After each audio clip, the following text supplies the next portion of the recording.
नाजुक देहिया बा कली इंतजार अभी करी जानी प्यार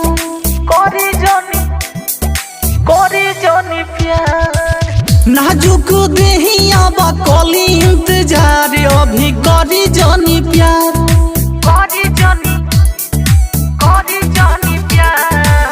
धरी न जबरी जी बहिया में ये जी बहिया में राउ लोड नहीं सोहे पैसैया सामान लड़ी कहिया में राउ लोड नहीं सोहे पैसैया सामान लड़ी कहिया में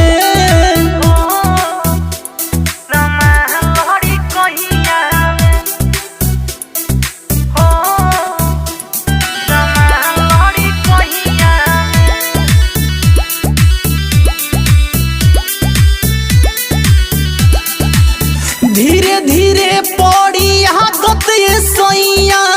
अभी नहीं कुछ होई हो अपना मन से कुछ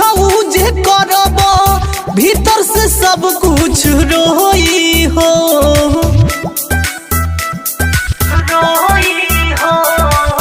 धीरे धीरे पड़ी आदत ये सैया अभी नहीं कुछ होई हो अपना मन से कुछ जे करब भीतर से सब कुछ रोई हो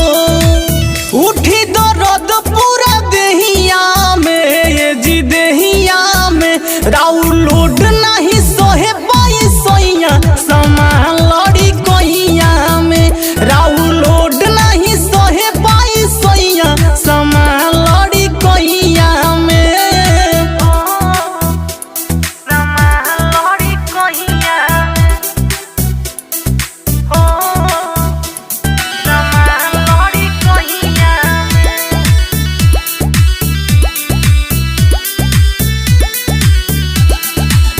हानि न छानी ये राजा जानी दुख हो जाई बड़ी दूना